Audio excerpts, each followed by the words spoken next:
Restaurants Wow.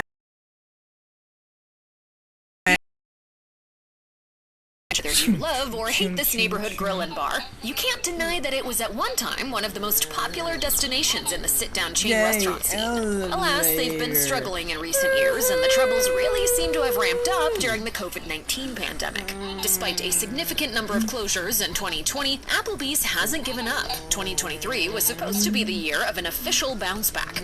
As reported by Restaurant Business, the company hoped to open more locations than it would have to close, but despite their best efforts to become relevant again, 2023 has ultimately not been a year of growth for Applebee's. Instead, it's been the same old news of more closures of underperforming locations.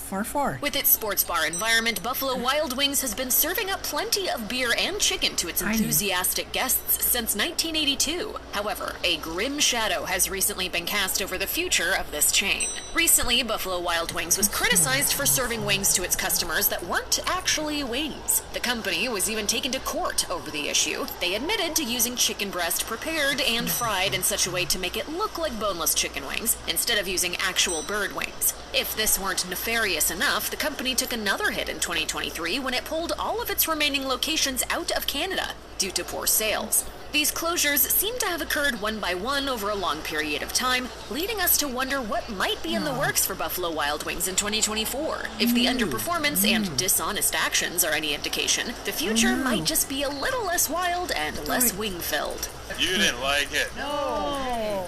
Fuddruckers got its start in Texas in 1980 with a promise that set it apart, as the buns housing its scrumptious burgers were baked daily from scratch on site. There's a lot to love about this idea, but we might not get to enjoy it for much longer. Fuddruckers is hardly the grand-scale chain that it used to be, as there are a mere 60 locations left in the United States. While the story is a long one with multiple twists and turns, it appears that a consistent dip in revenue and popularity can be attributed to Fuddruckers' acquisition by the company Luby's in 2010. The new owner made some less than popular changes that ended up driving earnings down rather than up.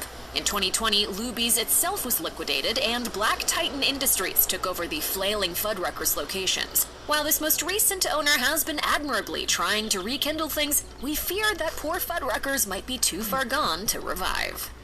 White Castle is the world's original burger chain. It got the ball rolling for all fast food beef and fry restaurants when its first location opened in 1921. But is it possible that White Castle's long reign might be finally coming to an end? Some recent financial troubles certainly have us concerned. Sadly enough, multiple White Castles have been closing across the nation.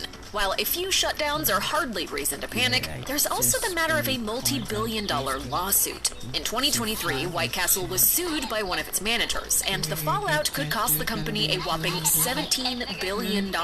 In February, a White Castle in Illinois was found to have breached state laws regarding digital identification systems. The employees had been using a technology for 10 years that failed to ask whether or not it was okay that their personal information, in this case their fingerprints, was being assessed via a third-party verification platform.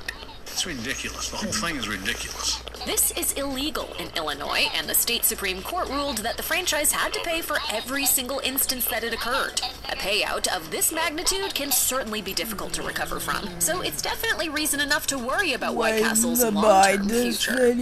Originally known as Boston Chicken, Boston Market has been on the decline for years, and things certainly haven't improved much in 2023. There are currently about 310 locations in the U.S. While that might not sound too concerning, if you take a look at the bigger picture, some major issues begin to become clear. At its peak, Boston Market